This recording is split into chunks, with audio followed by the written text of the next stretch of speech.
This video is going to cover the basics of advanced call forwarding for ActiveDEMAND's call tracking numbers.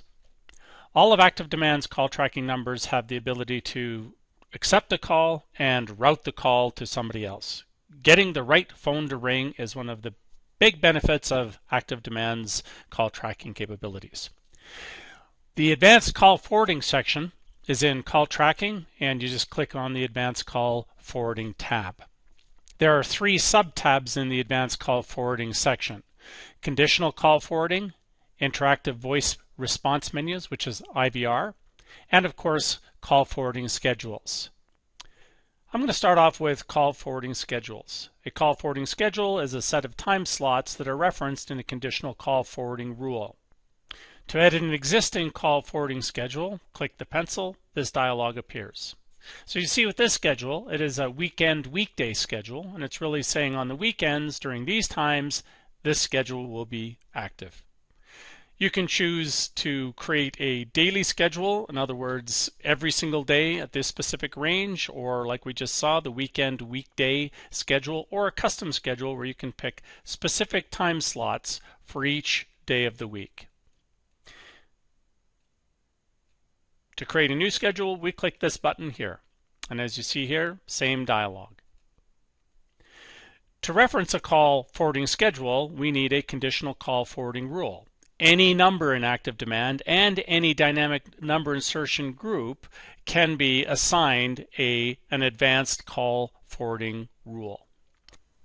A conditional call forwarding rule checks specific conditions, and if the conditions are true, that specific scenario is activated.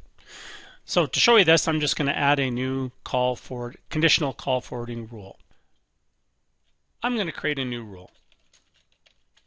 And a rule is basically, a routing rule is just a stack of conditions. Each condition, if it's met, it processes the call. If it's not met, it forwards on to the next scenario to process the call. And if none of the scenarios match, then the call goes to the default forwarding number. For my first scenario, I'm going to route the call, weekend calls, I'm going to route it to an answering service. So if the call is received during the weekend, and here I've selected one of the call schedules I built earlier in the video, and I'm going to forward the call to a specific number. And this is the number of the call answering service that we have. So basically during the weekend, it's going to route the call to this number here. Therefore, during the weekdays, the calls are going to be processed by the next scenario. And if there was no scenario here, it would be the case that the call, of course, would just be routed to the default forwarding number. But the second scenario here, as you see, we have lots of options. We can say, of course, these two are referencing time schedules that, like I mentioned earlier in the video. The call source and the call medium, this refers to the marketing attribution. So if, for example, the call was as a result of a paid ad or, for example, SEO, we could reference these things in the call source and the call medium. If we choose call location, this is really referring to the location of the caller. We can route the call based on the caller's location.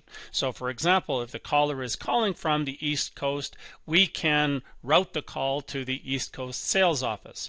Or if the caller is in the West Coast, we can get the call forwarded to the West Coast sales office. So if we say location, and we say here,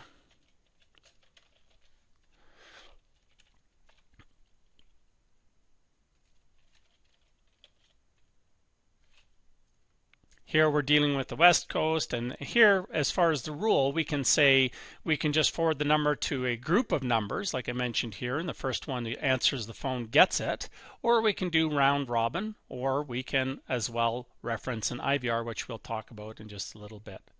So, and these rules are processed in order, so you can actually drag and drop the rules to reorder the elements so that, again, the right processing and the right order happens.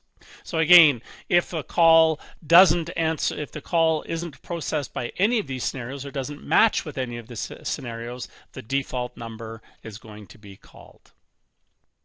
Now I'm going to talk about the interactive voice response menu system.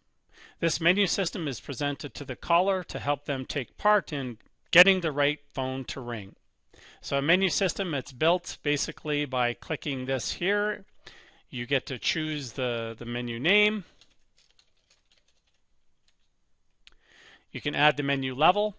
And basically, the level system is the first level is what's presented when the caller just first is connected, and they can choose to as well go through multiple levels in the menu system. So to build a menu, you have a choice. You can use robotext. And this whatever text is in this box here will be presented to the user. If you don't want to use robotext, you can actually upload your own MP3 recording of the prompts for the user.